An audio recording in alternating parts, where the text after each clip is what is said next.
உலக மக்கள் அனைவருக்கும் வணக்கம்.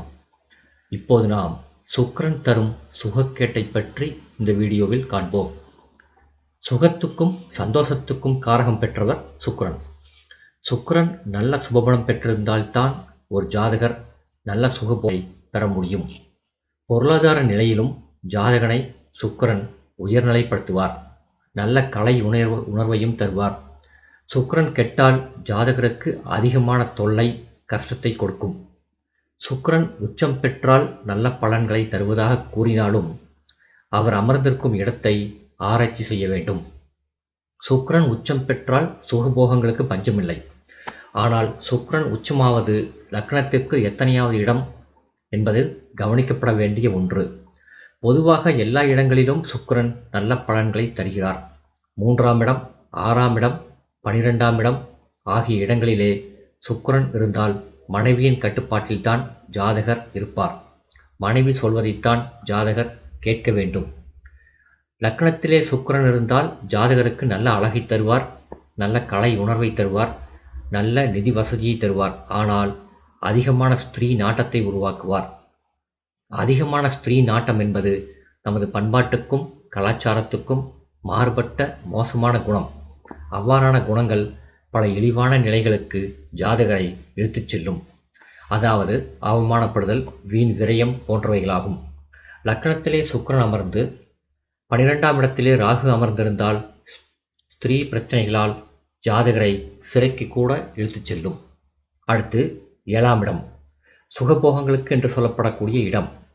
7ஆம் வீட்டுக்குடைய களத்திரஸ்தானாதிபதியும் களத்திரக்காரகரான சுக்கிரனும் ஒருவருக்கொருவர் 6, 8, 12ஆம் வீடுகளில் அமர்ந்துவிடக்கூடாது. இவ்வாறு அமைந்துவிட்டால் ஜாதகர் சுகபோகங்களை, இல்வாழ்க்கை சுகத்தை திருப்தியாக அனுபவிக்க முடியாது. 7ஆம் வீட்டில் சுக்கிரன் அமர்ந்தால் அதிகமான காம வெறியை, களவு எண்ணத்தை தூண்டும். சுக்கிரனோடு செவ்வாயும் இணைவது இல்வாழ்க்கையில் பல இடையூறுகளை ஏற்படுத்தும். ஆனால் சுக்கிரனும் செவ்வாயும் இணைந்தால் பிருகுமங்கள யோகம் ஏற்படும். அதனால் பொருளாதார மேன்மை ஏற்படும். இந்த பிருகுமங்கள யோகமும் சில ராசிகளுக்கு மட்டும்தான் செயல்படும். இப்படி இருந்தால் ஜாதகரை பெண்களுடன் தொடர்பு ஏற்படுத்தி அவமானப்பட வைக்கும். அடுத்து 7ஆம் இடத்திலே சுக்கிரன் பகை பெற்று உடன் செவ்வாயும் இணைந்திருந்தால் அது விதவையை கூட திருமணம் செய்யும் நிலையை ஏற்படுத்திவிடக்கூடும். அடுத்து சுக்கிரனுடன் சனி இணையும் போது சுக்கிரன் வேறு பாவகிரகங்களுடன் இணைந்திருந்தால் அது தாம்பத்திய வாழ்க்கையை கெடுக்கும், தாரதோஷத்தை உருவாக்கும். சுக்கிரன் செவ்வாயின் வீடுகளான மேசம், விருச்சிகத்தில் அமர்ந்திருந்தாலும் சனியின் வீடுகளான மகரம், கும்பம் போன்ற ராசிகளில் அமர்ந்திருந்தாலும் சுக்கிரனுக்கு பலக்குறைவுதான். சனியின் வீடுகளான மகரம், கும்பம் போன்ற ராசிகளில் சுக்கிரன் நட்பு என்ற ஸ்தான பலத்தை பெற்ற போதும் தசாபுக்தி மற்றும் கோச்சார ரீதியாக சனி அந்த வீடுகளுக்கு வரும்பொழுது குடும்பத்திலே பல பிரச்சனைகளை உருவாக்கி கொடுக்கும். சுக்கிரன் சுபராசிகளில் அமர்ந்து சுபகிரகங்கள் சுக்கிரனை பார்த்தால் மட்டும்தான் நல்ல சுகமான இல்வாழ்க்கை சுகத்தை ஜாதகர் அடைய முடியும். அடுத்து 12ஆம் இடம் என்பது படுக்கை சுகத்தை குறிக்கக்கூடிய சயன சுகஸ்தானம்.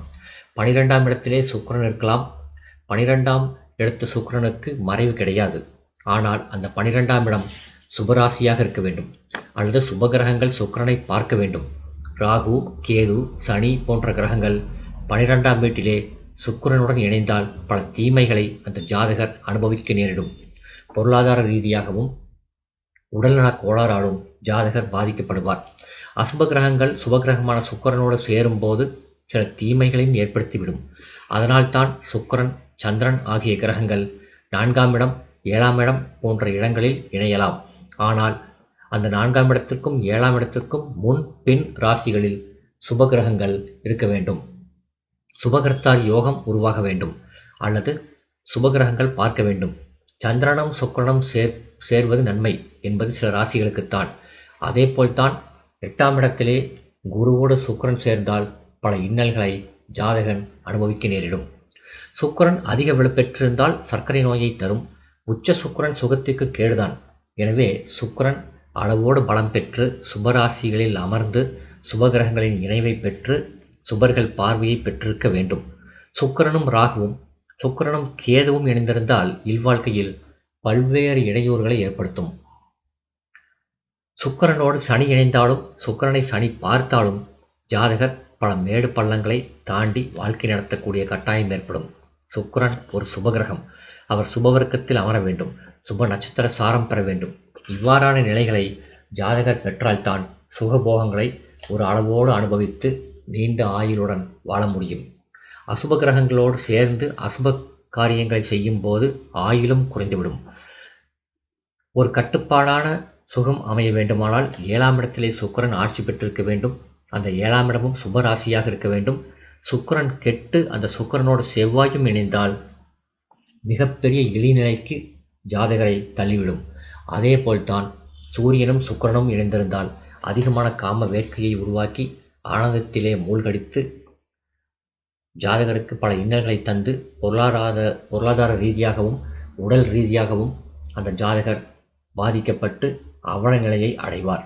எனவே இல்வாழ்க்கை சுகத்தை அளவோடு அனுபவித்து நீண்ட ஆயுளுடன் வாழ வேண்டுமானால் சுக்கிரன் சுபராசிகளில் அமர்ந்து சுபர் நட்சத்திரங்களில் அமர்ந்து சுபர்கள் இணைவை பெற்று சுபர்கள் பார்க்க வேண்டும். இப்படி இல்லை என்றால் சுகக்கேட்டை ஜாதகர்கள் அனுபவிக்க வேண்டும். இந்த வீடியோ உங்களுக்கு பிடிச்சிருந்தா லைக் பண்ணுங்க, ஷேர் பண்ணுங்க, சப்ஸ்கிரைப் பண்ணுங்க. நன்றி.